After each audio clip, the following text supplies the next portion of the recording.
everyone, and welcome to the session Menstruation, Motherhood, Menopause and the Skin. So Natasha, would you like to go first? So my name's Natasha. I founded a company called Forage Botanicals where I make natural remedies for period-related problems and menopause-related problems nowadays as well.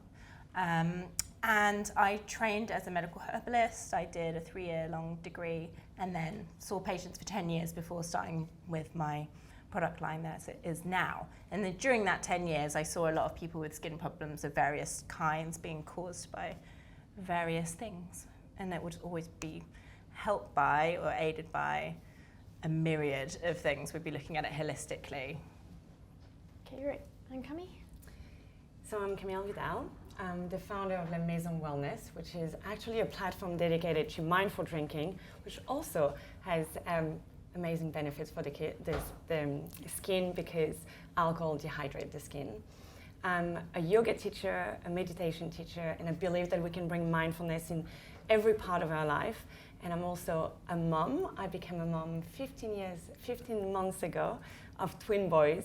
And that's, I think, what we're going to talk about my journey with pregnancy and all the things that happened to my body and my skin. Okay, fantastic, thank you. So Natasha, we spoke before about a twin approach, I guess, to treating skin stuff. I'd love if we could speak again about that. Yeah, so I was explaining that in holistic medicine, you're mostly taught that the skin is representative of the digestive system, but that also it's telling you about what's going on the insides.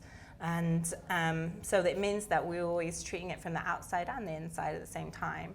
And we would do this typically with all of my patients, no matter what they've had. I would always be looking at diet, lifestyle, aka stress levels, basically.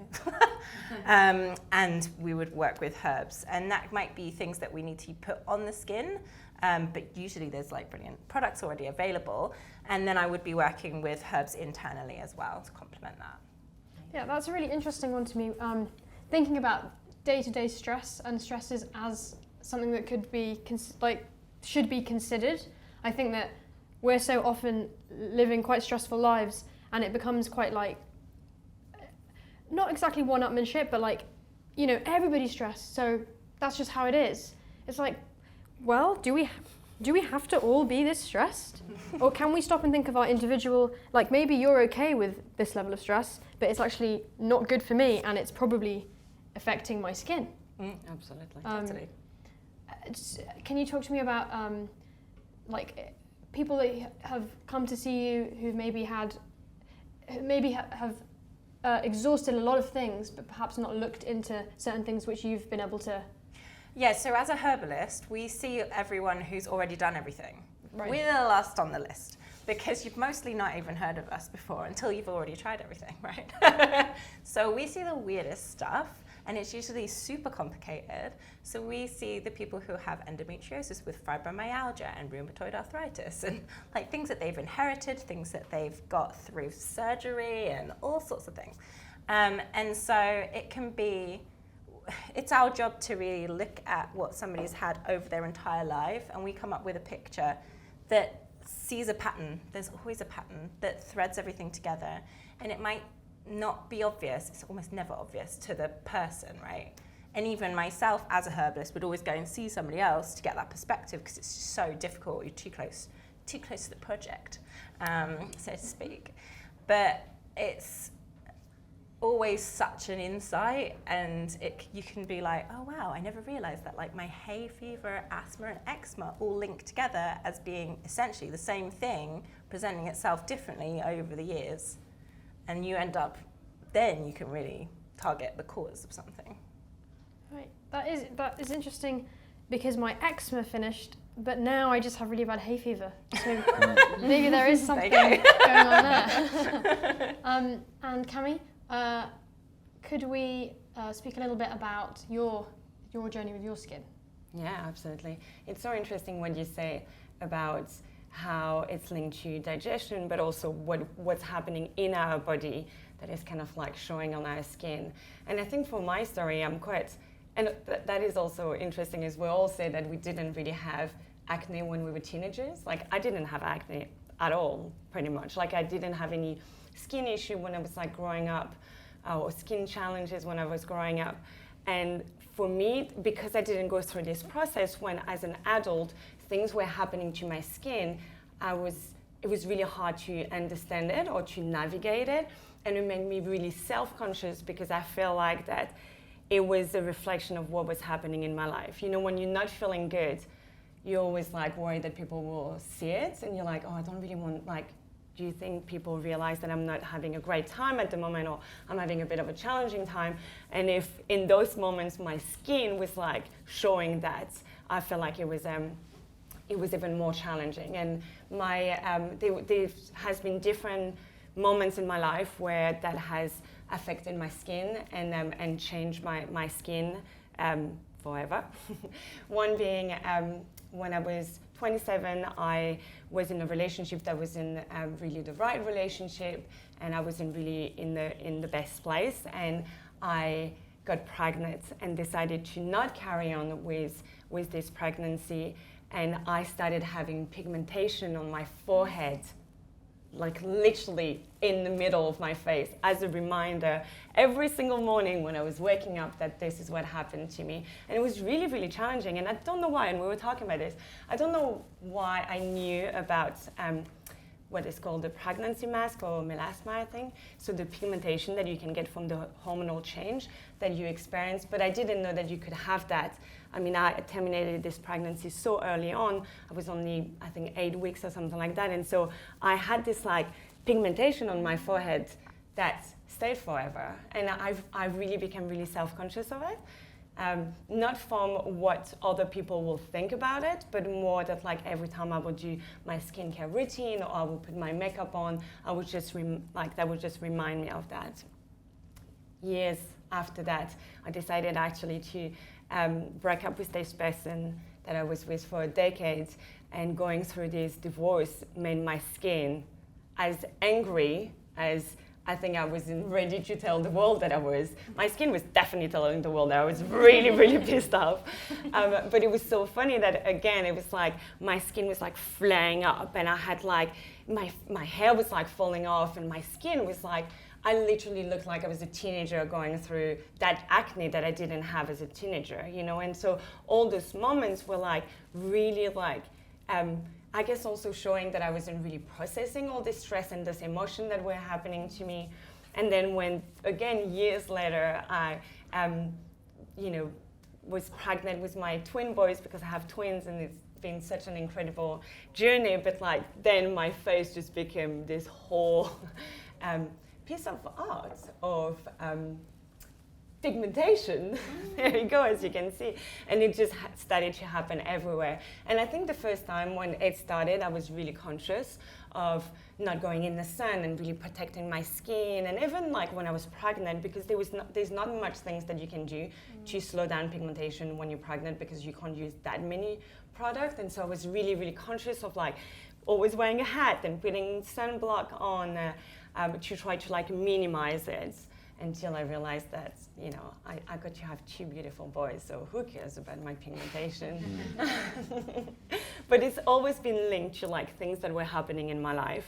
And definitely when I'm stressed, or when that will show on my skin for sure. And it's quite interesting that like, I feel like that even stress has like creating pigmentation on my skin, not so much like spots or anything, but always like pigmentation, which is the way that like I guess my skin is expressing. Communicating. Yeah, exactly. Thank you for sharing that. Yeah, that's brought up a few questions for me around this idea that, so we are kind of taught to think about skin in quite a uniform way, like this is perfect skin, this is what it looks like, and yet what we've all been discussing is how our skin can react differently to different treatments, but also your skin as an organ that is communicating, that is saying like, I am thirsty, or I am stressed, or etc. And both of your stories are kind of, talking to that. Could you explain a bit more about the role that hormones play? I think that maybe everyone isn't always aware of that, even myself. So I found that with a lot of my patients, their skin symptoms would change with their menstrual cycles. And not always when you would necessarily expect it to get worse. So I know a lot of people where it gets worse when they're ovulating, and I think most people expect all the things to happen. I'm not really sure if we can swear or not, but when we're menstruating or close to.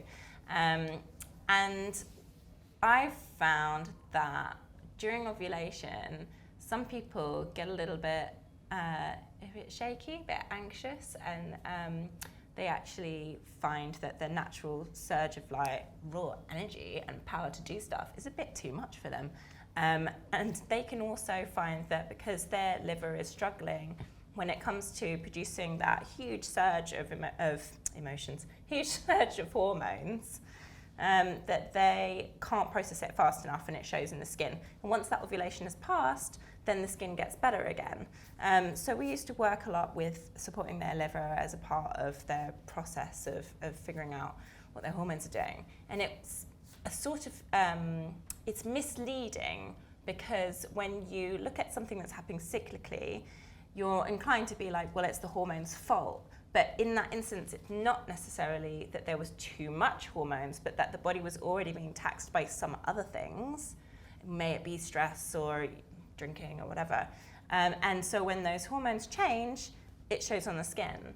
And so you have to actually support it outside of changing the hormones. And it can be a bit of a dead end for a lot of people who think that it is their hormones that's the problem, that they try and treat it and cause another thing to happen altogether.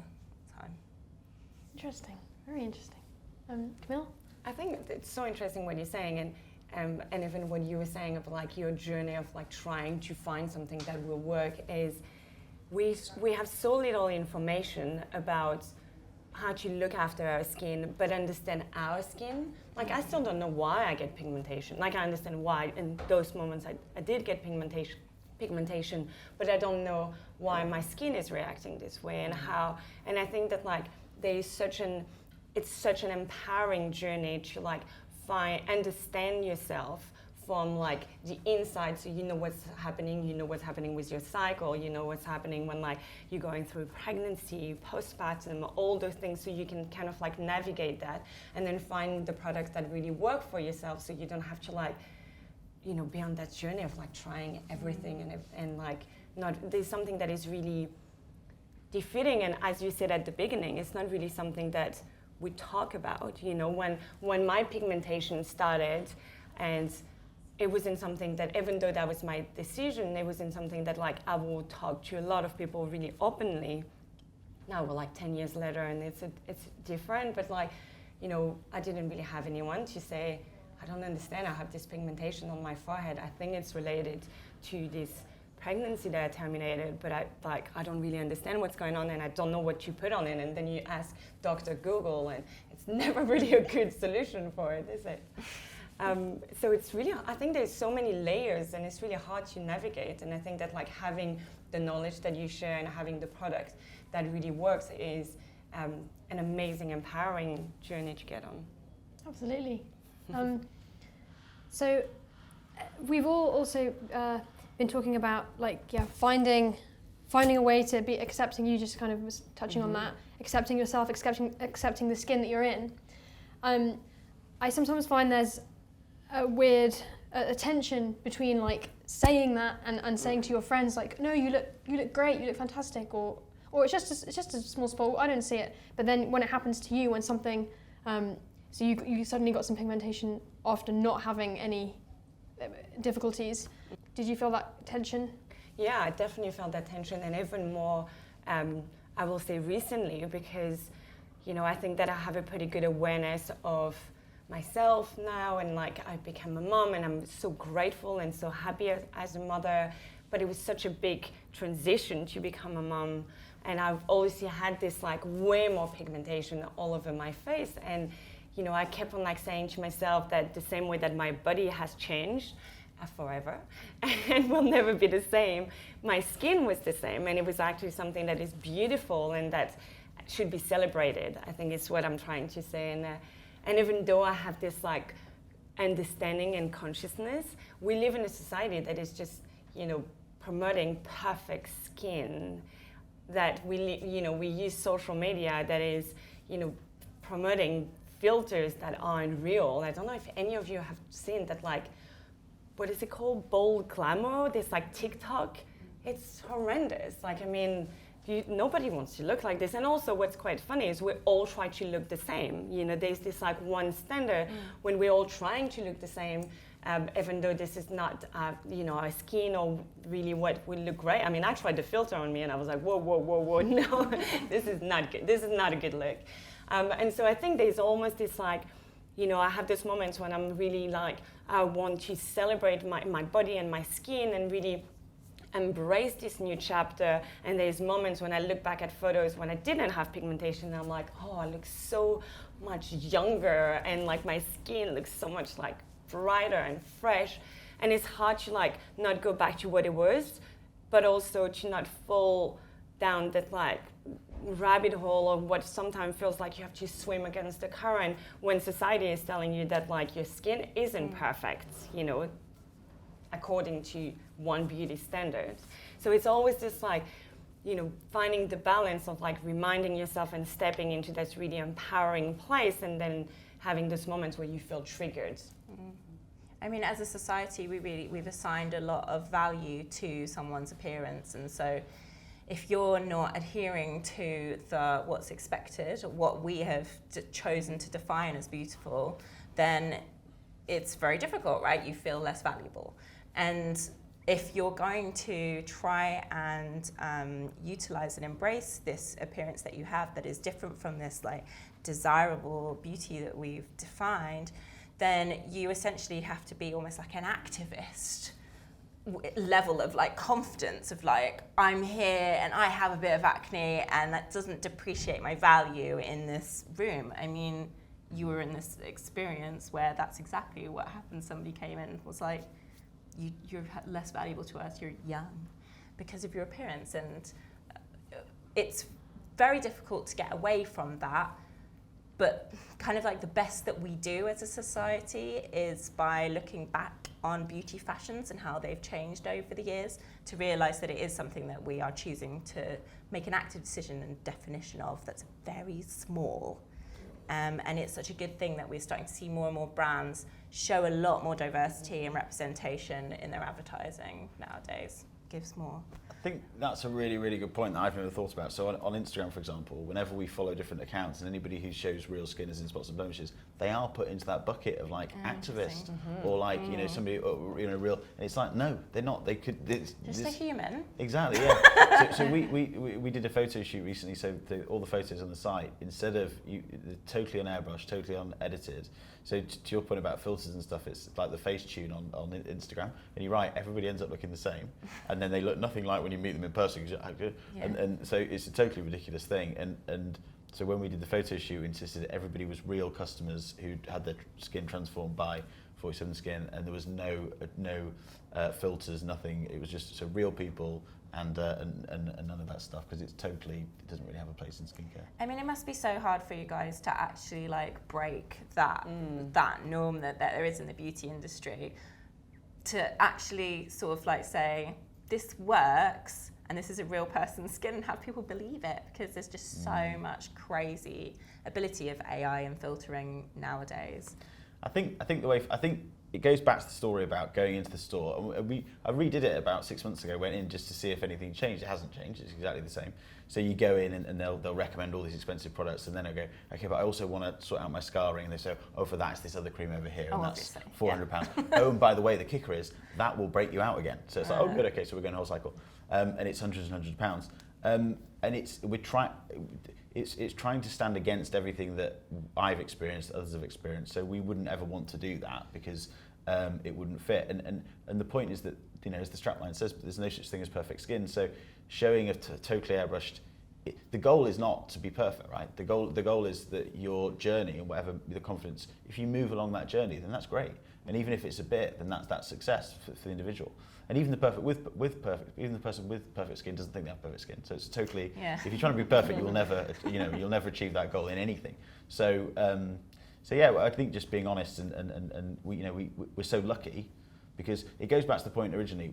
I didn't set out to start a brand, right? It came across my desk and it felt we couldn't not do anything with it. Was the thing. So then all you've got to do is tell the real stories, which is what we do. So actually, it feels like the easiest thing in the world to do what we're doing on that front, because it would feel so unnatural to do anything else. And you've got brilliant people, really brave people, who are prepared to tell their stories and come forward and go, this is how I was. And it is about before and afters, but the bigger before and after is like, okay, I didn't used to be able to get out of the house without my makeup on, and now I can. Or, I used to put makeup on before seeing my boyfriend, and I didn't for the first time. He said I looked great, and that's the before and after. Now you can't.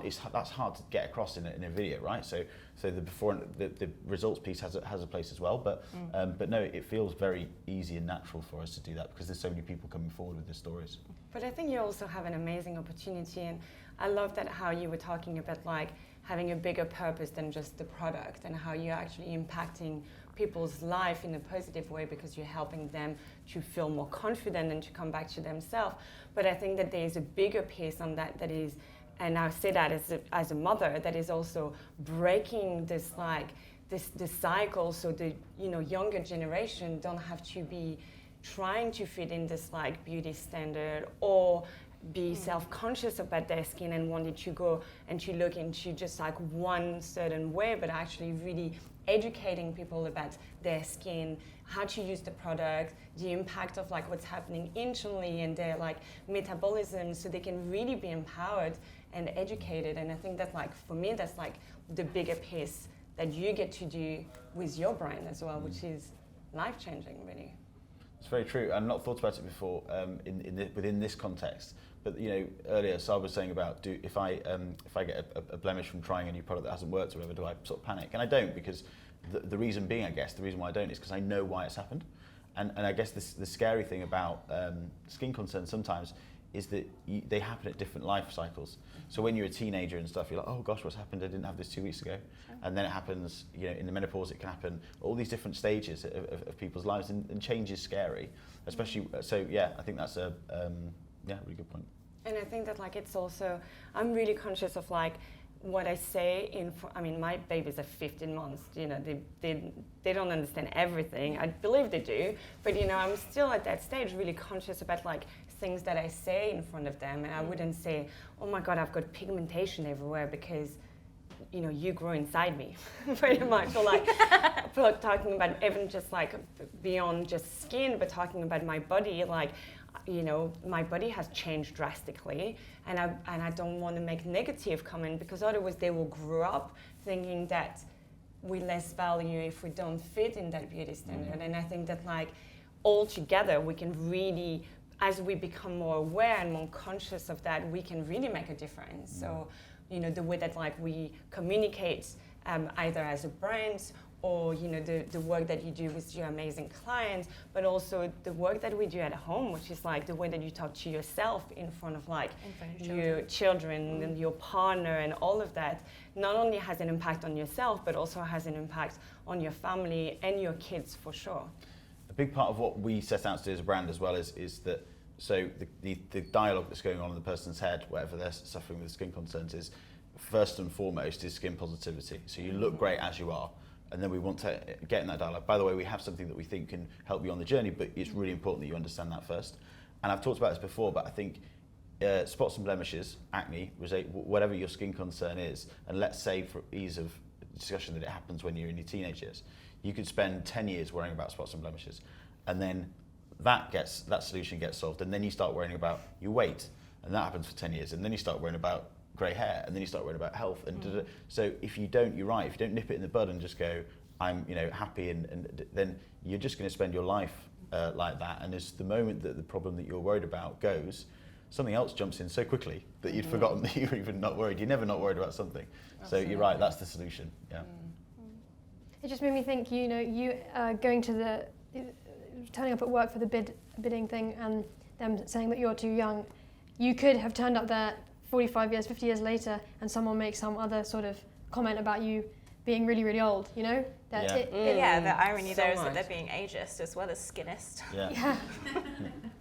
Absolutely. But you're right, if you give people the license, there's never an angle. You can never win that game. Yeah. So the quicker way is just to be self-accepting and appreciate where you are. And we've all done it, right? So you look at photos of yourself from, I don't know, 20 years ago and you think, God, I thought I looked awful that night. You look at it and you go, I wish I looked like that now. It's like before and after photos, they continue to get worse over the years. But yeah, so I think that's really, really important. But it was interesting what you said about like you wouldn't worry because you know what it means now. This really comes down to body literacy and people getting to grips with like what are the symptoms and signs that their body is telling them, and it's different for each person, and it's so therefore it's like not something that you can teach, but also you can teach the core of can you listen to your body and understand what it means, and that's something that we can teach our children. And I think like it's so important to understand that, as you said at the beginning, it's a holistic approach, I think, in life and for everything, for your skin to look like as glowing as you would like to. It is using the best product, but it's also understanding that you need to drink water. But if you drink a lot of water, but you also drink a lot of alcohol, well, that's just not going to work. And it's all the things that like maybe it is, being a bit more aware of like your stress level and maybe incorporated a bit of like meditation or movement, or I think it all works together as one, and we often forget that. We very much live in a society when it's like we look for like a one solution, like that one pill that's just going to fix it all, when actually it's understanding that everything works together, the body, the mind, like all of it, and it's working in the same direction. Yeah, everything works together, and also you need to give things some time as well. I think I'm definitely the kind of person who, when I do go to the doctor, I then really want to leave having had the thing completely sorted out. So they'll say like, just up your inhaler dosage, and it makes me really annoyed. I'm like, up the inhaler dosage? This is going to take a whole month. And it's like, yeah, it could take a whole month. Have some patience with it. Definitely. Well, thank you so much. That's been really wonderful and illuminating. I think everyone can agree. And hopefully our paths will cross again. Amazing. It's been lovely meeting you both. Yeah, thank you for having me. Thank you.